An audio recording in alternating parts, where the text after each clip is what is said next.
Well, hello, everybody. I think we're live.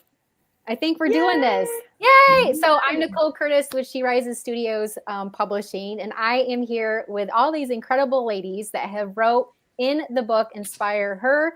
It released today. It's on Amazon. Congratulations. Who's excited? Woo! Woo! Who's Yeah. excited? Who's excited that can like breathe now? Oh, finally. I'm sure it was a journey for all of you. And so I can't wait to be able to share with our audience today your journey and just a little bit about who all of you are, as well as what this book means to you. So I'm really, really excited. So before we dive into some questions and different things, I'm going to start with Rita first. Rita, if you want to introduce yourself, so the audience can get to know a little bit about you, if you can take it like 30 seconds to a minute, just because there's ladies on here and I want to get to everybody. But then once you're done, Rita, if you want to just call on one of the other ladies and do like a popcorn, that would be great. So Rita, go ahead. The screen is yours. Wow. Okay. I am so honored honestly, I'm so honored for you guys to choose me to be first, to be going first. This is awesome. Introducing myself. Oh my God. This is the first time that I'm actually writing anything or writing a book. So I'm super excited. Nervous. I don't know how to I feel. love it. I love it. No, this is great. This is great because I honestly think there's so many people. All of our stories are so incredible, are important, right? And I think there's a lot of us that have thought about maybe writing a book or have wanted to, but haven't took that leap of faith of doing it. So Rita, you're totally fine. Um, Being a first time author is a really crazy feeling. It's like, oh my gosh, I can't believe I did this. And oh my goodness, this is remarkable. And oh my goodness, I don't know if I'm going to cry or if I'm going to scream and shout. Absolutely. So, but Rita, where are you located? So I am in Maryland. Okay. So a little bit about myself. I'm, well, I am. Do I need to say my age? I don't No, you could just share a little bit about who you are, like what you do. Okay, awesome. So, I am a mom. I am a mom. I have two special boys who are, in everything you have to do, you have to ask what's your why. They are the ones that they inspire me every day to be better than I was yesterday. And I have two amazing girls as well. And they push me. They're very sassy, and they push me. They push me to be the best version of myself as well. My daughter, my oldest daughter, she's 12, and she's into arts and finance. So go figure, arts and finance at a very young age, and I'm super, excited to keep inspiring her. She hopes to be an author one day. I'm hoping sooner than later in the future. Um, Woo! yeah, and my background is I've been a registered nurse for over 17 years, and then I transitioned from nursing to finance. So I went from healthcare to wealth care. So um, Love basically that. still in the care industry, but in a different way. And I started my entrepreneur journey 3 years ago, and my goal is to be able to more so empower women in terms of finances, because most times women are the ones who kind of get on that, back burner when it comes in terms of finances and all of that, and just empower them to take control of that aspect Mm. of their lives and Oh, not just leave it dependent on anybody else to do that for us. So well, thank thank you for what you do, Rita. thank Bless you. you. Thank you so much. If you want to call on somebody else. Yeah, so I guess in the order of how we all came in, I guess I'll call Erica. Hi, thank you. I'm so excited to be in this book as well. I'm Erica Elliott. I own Warrior Heart Healing Hearts. I've been in the counseling field for over 30 years. I just started writing with She Rises Studios this last year, and so this is the third anthology that I've been in, and I wrote and published my first solo book. before She Rises, and getting ready to republish it with She Rises. So I love this community. I actually have wanted to write my whole life, and it just was always on the back burner of maybe someday.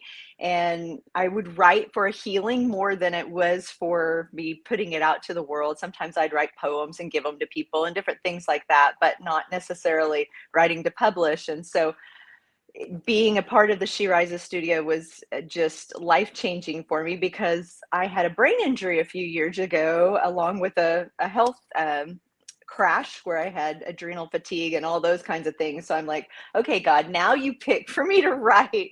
And for a while I had a lot of word finding problems and stuttering, and sometimes I still do when I get really fatigued, but it was like, okay, you know what? It's okay. I tell my daughter all the time that, sometimes you got to push past that fear to get to the place where God wants to use you in great ways. And so I'm just grateful to be a part of this journey with each of you. And I help people clear the mess to find their masterpiece using neuropsych tools and helping them rewire their brain, because it's all just a program. Thank you. And Andrea. You're on mute.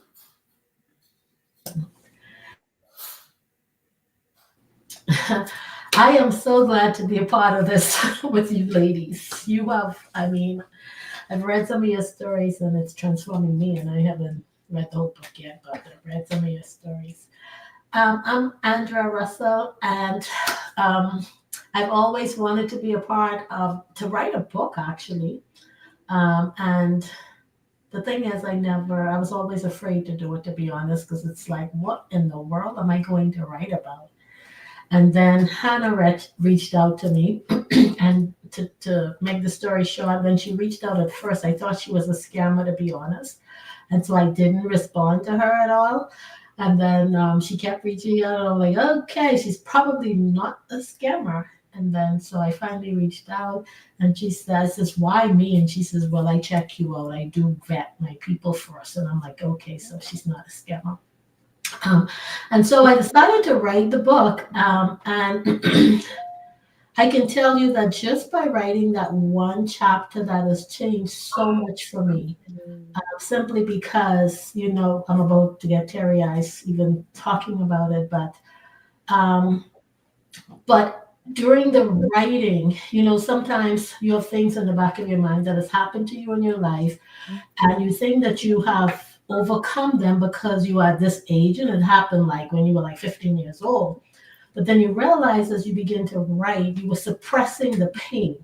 So you didn't really, you didn't understand that you were suppressing the pain until it was time to actually relive it again. And so by writing my chapter, I was able to, I think, overcome something that I must have been suppressing, even though I wasn't thinking about it. And so it was life-changing just for me alone. And so I'm hoping that transformation helps someone else who may be suppressing something and say, you know what, I need to look within myself and figure out what it is that I'm suppressing, and move forward in my life. And so that has been so impactful for me. So what do? I help Christian women entrepreneurs simplify, scale, and grow profitable businesses without burnout.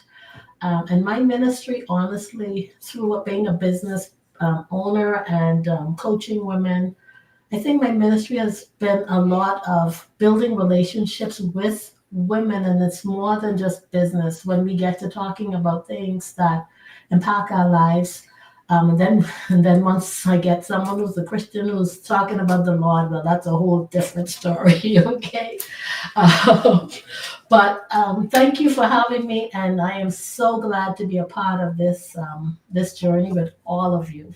I love it. Melissa, if you want to go ahead.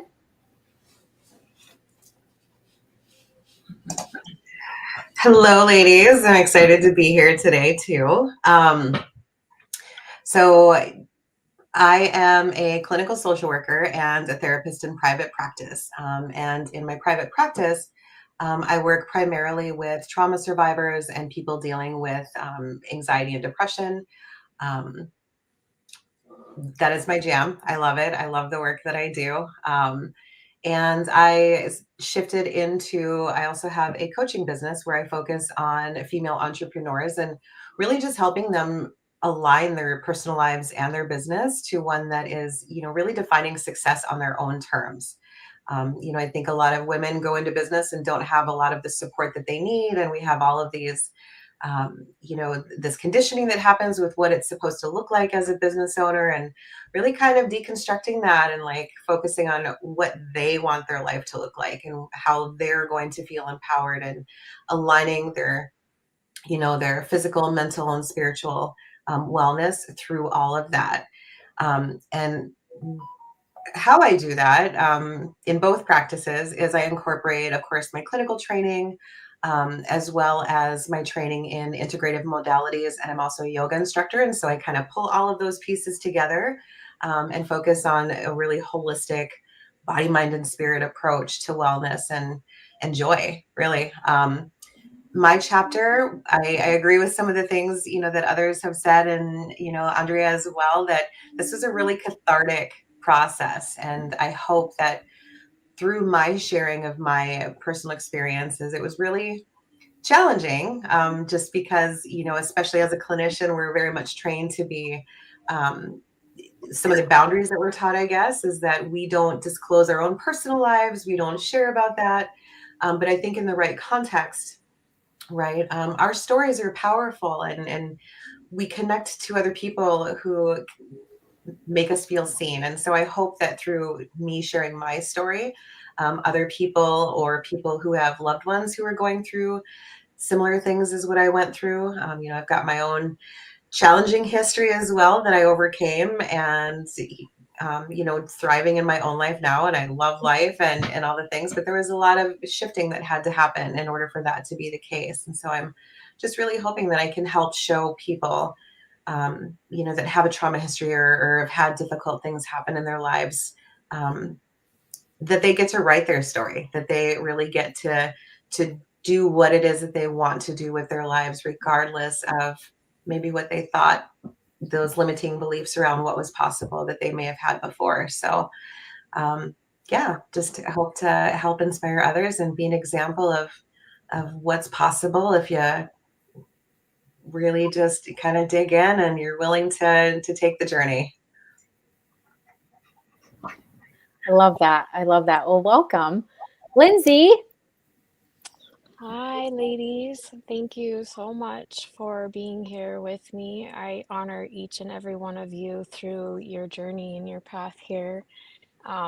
Again, my name is Lindsay Pollock, and I chose this second anthology for me to kind of make sure that I was on a focus forward with my life, with where I was at after the last book was published in October with Sensual Symphony. And this second anthology really inspired me, just the name and the title of itself, embracing change and transformation, because that's what I am in the roots and storms with right now. And I feel just so much compassion for every woman in this journey and every man that's coming and showing up in these journeys too, because I've had a lot of men that also inspire them, like, these spaces that we are going through and learning how to navigate it. That's why I've become a heart-centered healing space,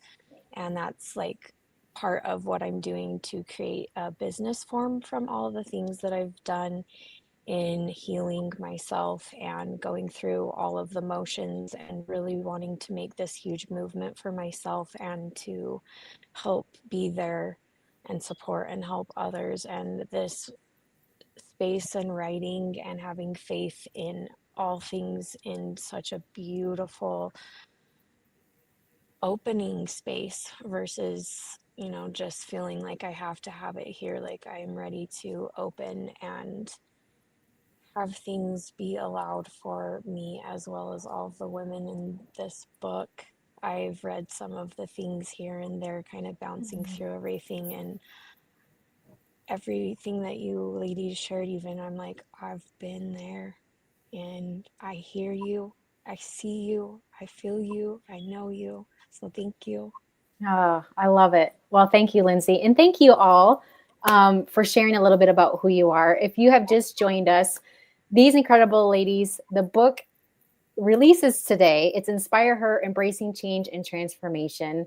So first of all, congratulations before we keep moving forward. I'm so excited for all of you ladies. And I just love the collaboration, like just all of you that are currently on the screen right now, of just showing love and support to each other is remarkable. And I am so honored to be able to be here with you today. So I do have a question that I want to ask, and I would love for each of you to be able to answer it. So the theme of this book is change. And I'm really eager to know, and I'm sure our audiences, for each one of you, what have you learned about yourself during times of change, and how did that knowledge shape the person that you are today? So, Erica, if you want to go ahead and go first. Oh gosh, I feel like change is a journey. Like I love hearing everybody's stories, and I think I have loved the anthology so much just because I think it's great to have a little piece of lots of different stories to hear, so it connects with lots of different individuals and they get to hear like, hey, I'm not alone what I'm going through. And when I wrote the Reclaiming Joy as Spiritual Journey of Healing from Divorce and Anxiety, it was really that, like going, hey, you're not alone in this. And, I had a lot of religious beliefs that kept me from going through divorce before in the journey and feeling so much like I was a failure, even though, I'm a counselor and helping all these people out here. I felt like a failure, and I felt like I was letting God down, and that, it rested all on my shoulders, even though, I asked that person to go to counseling, my mate, and those kinds of things. And we tried, and they just didn't want to make those changes. But it's really gives you that place in your life where you go, first off, I can only change me. And second off, like, God loves you no matter what. He is there with you. You are a masterpiece. And underneath all this mess is that masterpiece that he created you to be. And this other stuff is just a story. It's just a story we've all told ourselves. And when we start to write this story of the change and transformation, we're able to unpeel the layers a little bit at a time and go, oh, there I am. Oh, that's who God created me to be. Oh, and when I hear somebody else's, every story that I read, the same thing, I felt so inspired by everybody's story, because it shows a little bit more of that peeling off of their onions and showing the realness of change takes work. It's not easy, but the truth is you're not alone. I love that. Lindsay, what is your perspective with that? What have you learned about yourself during times of change, and how did that knowledge shape the person that you are today?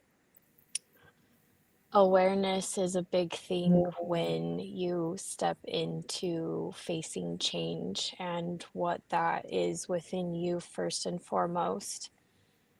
And for me, acknowledging those pieces as they've come through helps me bring peace to myself for the transformation through the change, and really gathering myself and receiving that in the commitment to myself, that I accept that of myself, because things are changing every single moment. And like letting go of everything that was behind, because it's not what's right here, and it's not even what's in front of me either. It's always right here existing with me. And so setting with change within me has been the biggest reclamation of self as a woman and other spaces within me, and it shows up when I sat with myself, and I'm grateful for that.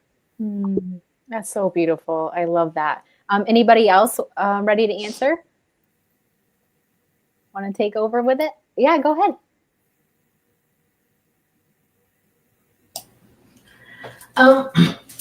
For me, I think when it comes to change, I think change is hard for a lot of us, right? Many people, change is hard.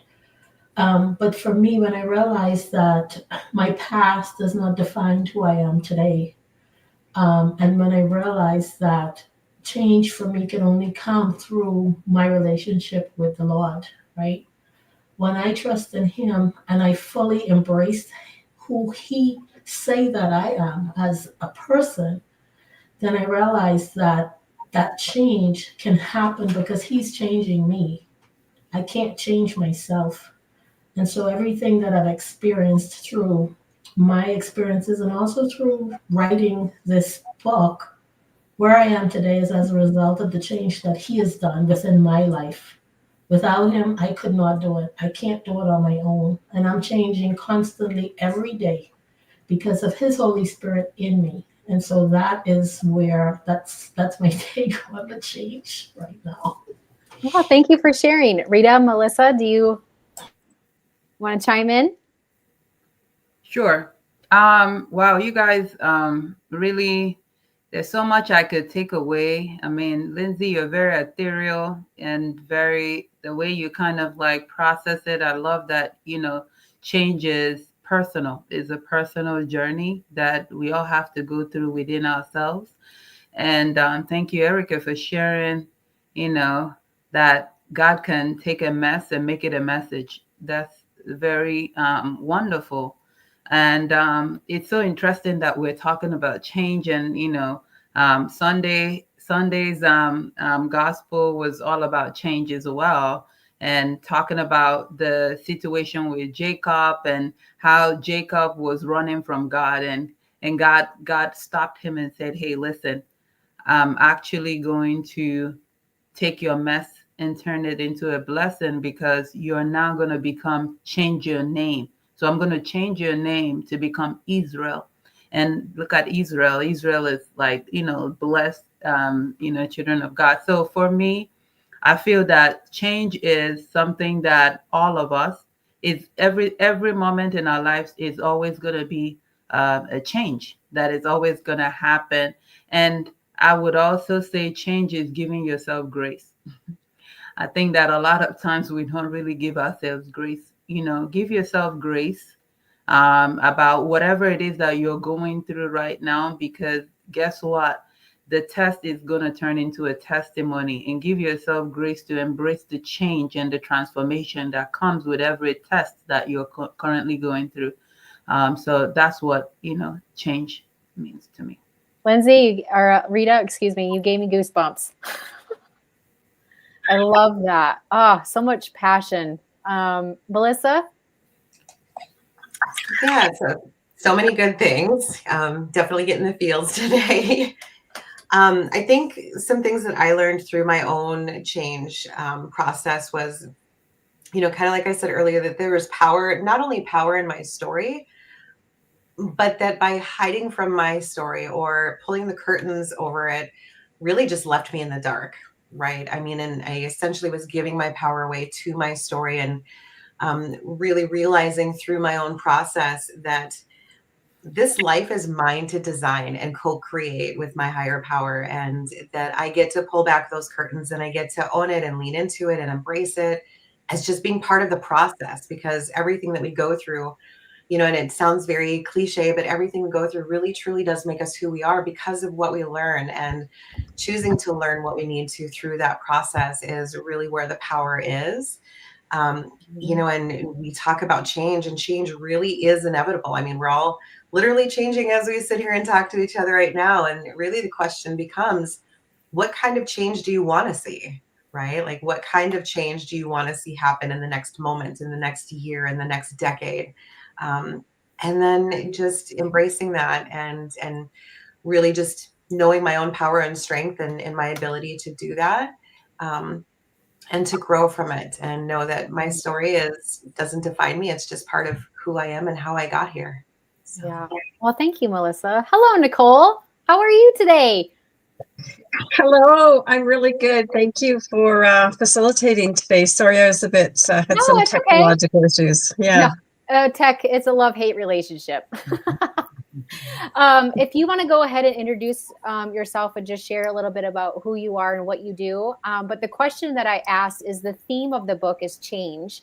And so I'm really would love for you to share with the audience what you have learned about yourself during the times of change and how did that knowledge shape the person you are today? Oh, wow. That's a big question. I'm Nicole Van Keppeveld. I'm the founder of Organizations by Design. I do leadership development and I focus on leading people.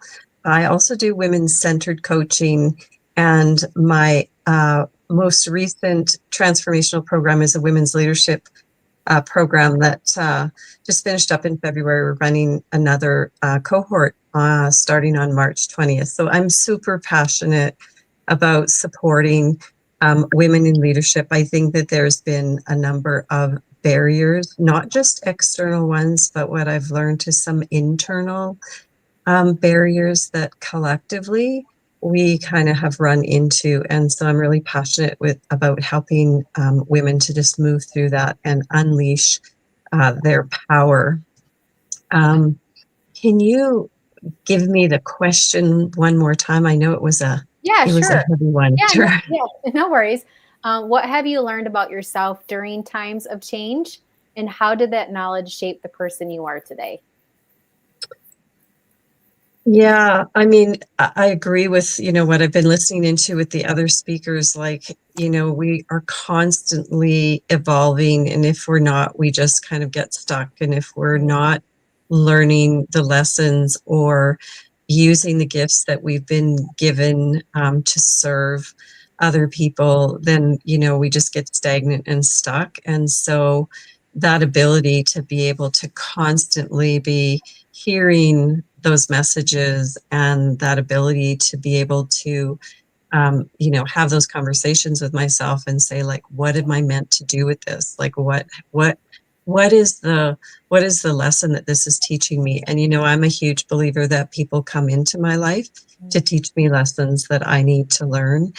And yeah, I mean, I think that the term, lifelong learner has been there for such a long time, but I really, I think there's sort of different levels of that introspection and that ability to be able to, whether it's with ourself in our journal or whether it's, in a conversation with, our spiritual,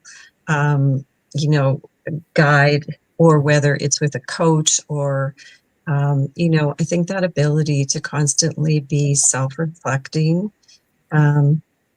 Yeah, so for me, when those big events have happened in my life, I was diagnosed with an aneurysm that I didn't know about. It was an accidental find, a few years ago.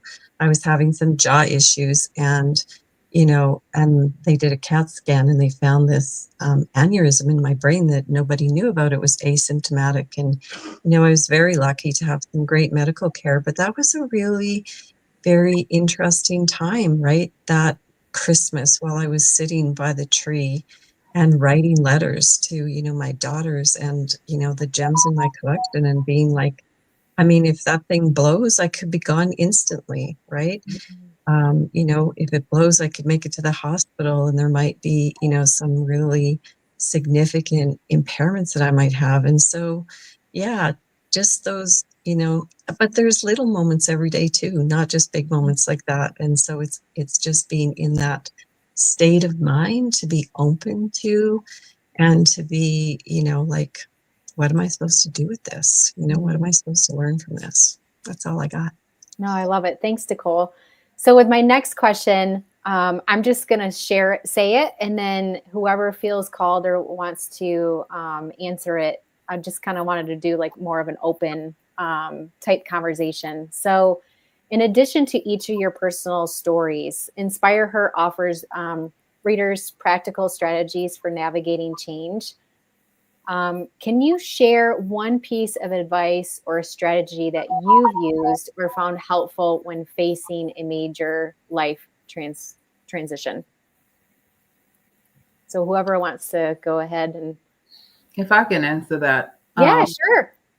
Yeah, so I remember the first time that, my first son was diagnosed with autism.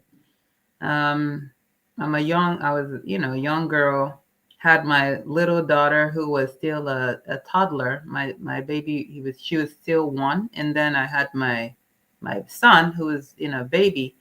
And when he was diagnosed with autism, I noticed something was wrong. I was in denial. Let me put it that way. Every parent probably knows that. I was in denial for 2 years that this is not what it was. And I could not get myself to accept that. My husband said, "You do know these signs are there." And I was like, "No, God, I know God is going to change everything. And, I have my faith in God, and I know God is just going to make everything even better." And when I finally, went in and the psychologist said, "Hey, this is what it is," and I went through the whole roller coaster of emotions, but I decided, whatever I got to do to help him to be the best version, because they told me he's never gonna talk, he's never gonna do this, he's never gonna do that, and I just sat down there and I broke down and I cried. And in that moment, I said, okay, now I got to turn to the only person that I know, which is God. And then I also have to do what my own part is. Now, fast forward, my youngest, um, the last child, then get diagnosed. I was like, okay, God, I guess is there like a secret camera somewhere? You just want to see what I'm gonna do again for the second time? You set me up the first time, and then now you doing this again the second time. I mean, the whole emotion. However, what I learned in that moment was gratitude. I was grateful. I think the second time taught me gratitude. Um, my son's doctor, who happens to be also a psychiatrist, has 5 children, and 3 of them are autistic. And so we bonded through that, and we just learned to have gratitude through the seasons of our lives. And we realized that, like she always says, she said, God chose the special ones. And God decided that I was special enough that he gave me his 2 special ones that I had to be part of their journey. And what this process has taught me is that in every stage of your life, gratitude is very paramount. Just like Nicole says, gratitude in every moment, gratitude in the change, gratitude in the lessons, gratitude in the blessings, gratitude in what you don't consider blessings, right? Because we all don't see everything as blessings, right? Gratitude in those moments, because gratitude is really the altitude that can take you from one level to the next. So that's really what I have for everybody going through whatever they're going through. Is just to understand that gratitude really takes care of everything. Thank you. I would just like to build on that. That was just beautiful. I had tingles. In addition to gratitude, and just the gift of a new day, right? Just the gift of everything that we get to experience in a day. One of the things I've noticed too is about perspective, right? Like, how do we receive, this need for us to have change in our lives, or how do we receive this problem or challenge or whatever is in front of us? Like, can we see it as a gift, and can we see it as a teacher? Because, I've been running into a lot more people lately who, really are of a different mindset or a different perspective where, they're just very negative and angry. And so I don't really think that serves us very well. I think if we can change our perspective and say, like, what am I meant to learn from this, or whatever, it can make a huge difference. Because you can really spiral down. I mean, I'm not that kind of person, but I've seen people like spiral down and, woe me and poor me and isn't this awful? And, look at this, awful stuff in front of me, when you can change that perspective like you have, right? Like I'm strong enough. I've been given, these children to guide them in their journey. Like so there's a real difference in how we interpret or perceive. So I think that's one of the strategies I think that, people would do well to adopt or use. So I just like to add that onto the gratitude. And I love each of those. And I've always been that optimistic glass is half full person. But I would probably add a little bit different perspective, going back with what I was saying by not being alone. So being a counselor, as Melissa said, we often don't share our story. We're often very careful to keep those things private because, that's part of what we're taught as a counselor, for one. And I was in ministry and I was doing all these things on the outside. And if people saw me on the outside would know, think that my life was all together and that everything was going great. And a little trigger warning for anybody watching, but I literally was driving home that day and had a great job, loved counseling people, driving home that day. And because of the type of abusive situation I was in, but because of the belief that I was doing something wrong by divorcing, I literally felt so alone in that moment that I thought, if I just drove over the bridge, it would be okay. It would be all over and I would be with God. Now, I don't believe in those things. And I've always been very strong with telling people, like, that's not what God would, God loves you and he can help you through this. But I can absolutely tell you that because I kept those things so secret and because everybody saw me like this, they didn't see the rawness. So I would absolutely add that find a mentor, find somebody to talk to, whether it's a counselor or a coach or a pastor or a friend, and share the hard things. You don't have to do this alone. I knew in that moment, though, I'm like, this is not me. First off, I would never do that because I'd never leave my daughter and let her stay in that. But it was a wake up moment for me to go, even though I was in counseling and I'm sharing with the counselor, I didn't have somebody walking beside me. It's a whole lot different story. And we all know that as counselors, and we know that as coaches. It's a different story having somebody who's a friend you can call at 2:00 in the morning and say, I'm struggling, or I just went through this, or whatever, right? So I would encourage you to, reach out and share with people and develop a tribe of individuals that you can share your journey with, and know that nothing is too raw to share with somebody. You need that person to walk through. I would agree. Finding that community is absolutely so huge, right? We're social creatures. Even introverts need to have people that they can count on. As far as, specific things to help people kind of shift and move through change, I guess the coaching program that I developed kind of walks people through that. So the first piece of it, like the first step, I guess I would say, is really getting clear on what it is you want. What do you want your life to look like? What are your values? What do you need to really fully have the life and the mental and emotional state that you want, right? And then clearing out the things that don't align with that, letting go and releasing, that might be letting go of relationships or substances or things that are just not conducive to that or good for you. But also letting go of limiting beliefs that we a lot of times have about ourselves and that are keeping us stuck. Integrating, different behaviors that move you forward, like behavioral changes, nourishing your body for optimal mental and emotional well-being, loving yourself, right? And then if it's something more tangible, like, what I see for my vision of my future is this thing. Well, does that mean you take action and enroll in school, or do you start the business, or, do you shift how your business looks, things like that. And then really getting grounded, right? So a lot of what I encourage people to do too, as another step in really solidifying your change in a healthy way is getting grounded. So that might be, meditations, praying your rosary, whatever works for an individual, breathing exercises, but also mentally getting grounded around the things that you want to design your life around as well. And there's lots of different ways to do that.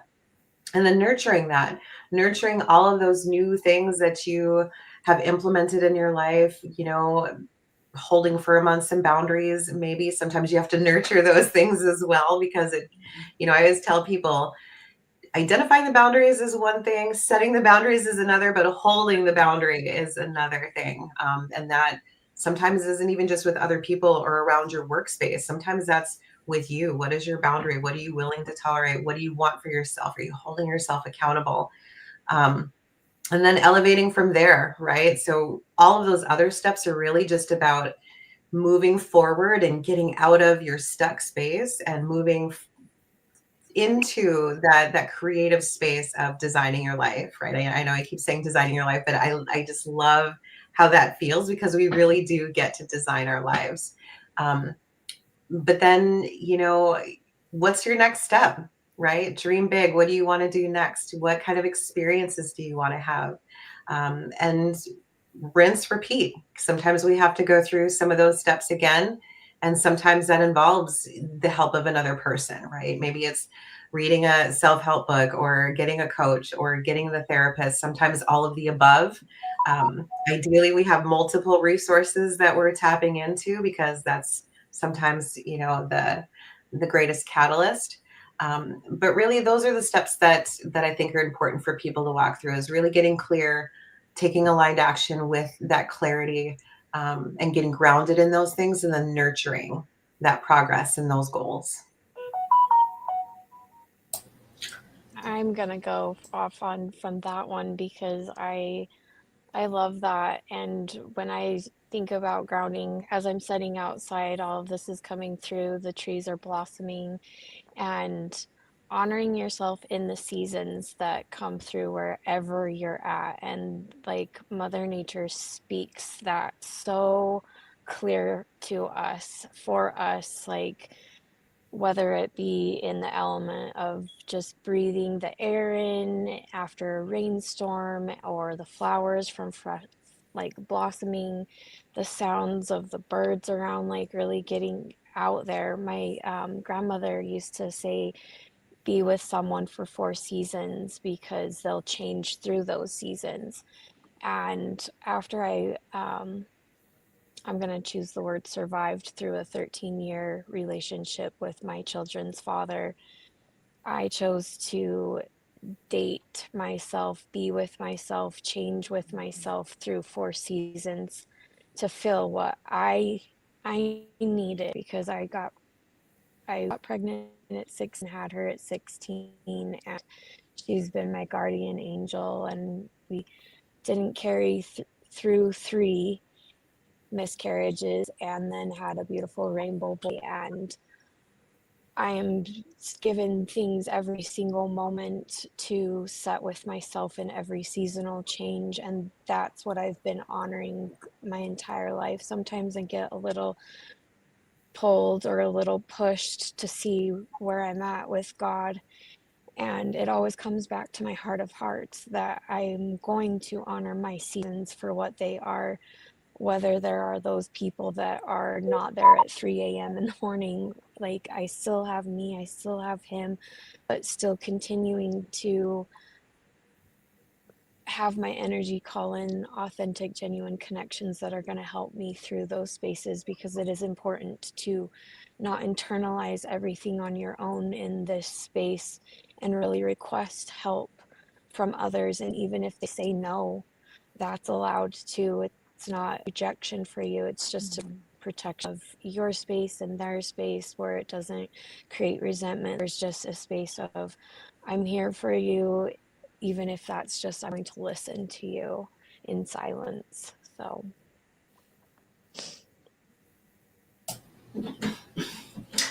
I think for me, one of the things that I would tell someone is that firstly, acknowledge that there is an issue, that you're facing an issue. Acknowledge that you are in pain. I lost my only biological sister about 3 years now. And in that moment, I had to really acknowledge that what I felt and really let myself experience that pain so that I can move forward, right? A lot of times we don't want to, we want to say, oh, I'm okay, everything's okay, when we know it's not okay. And so for a while, I let myself experience the pain so that each day became better and better and better. There were moments when I couldn't, like today, this is the first time I think I'm talking about it without crying. And so I think when we acknowledge the pain, first let's acknowledge that it does exist, and let's feel that pain, and then let's let God help us through that pain and talk about it, right? I know I probably set my husband crazy because I talked about it a lot. Okay, every moment is like there was something I remembered. Um, and so that's what I would tell anyone who's watching, that acknowledge that you are in pain, and that there is something that exists, and don't be afraid to acknowledge it, because it doesn't take anything from who you are. But what it does is it's a process of healing and adapting to that healing, and letting God help you to heal.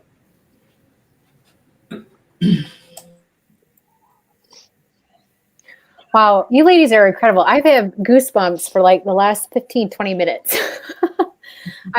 I love each and every one of you, your hearts and your passion and your commitment to serve and help, inspire, educate, and empower people all throughout the world. And I think the hardest thing is change sometimes. A little, I mean, I'm not in this book, but I can share a little bit of my personal part of it. There's been a lot of times where I knew change had to happen, but I wasn't ready to take that responsibility yet. I wasn't ready to step into that. Because I wasn't ready of what was going to be shown to me. I wasn't ready of what was going to be felt within me. And I wasn't ready to acknowledge that growth and that movement or that leap had to happen. And so I just remember multiple times in my life where I didn't want to take that responsibility. And it was easier to put it on somebody else.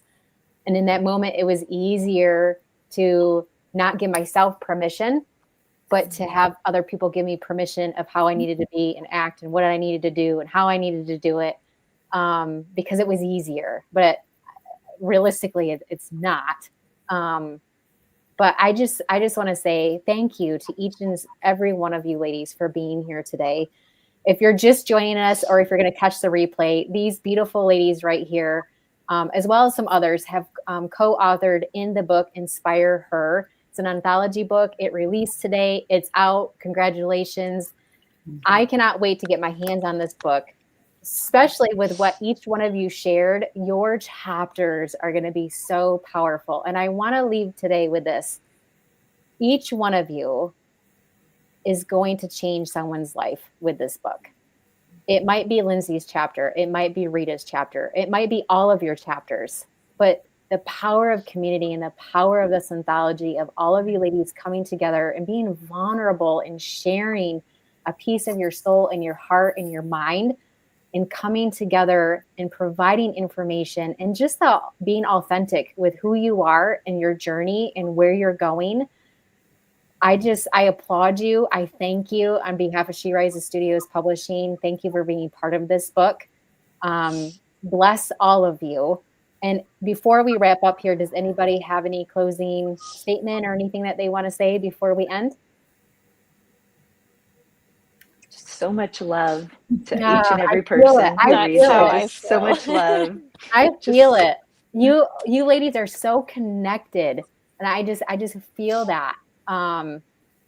So with all of that, you can go on Amazon today. It's out. It released. InspireHer. It's an incredible anthology book. It's all about embracing change and transformation. And this book is going to be powerful and it's going to change lives. Thanks to all of you.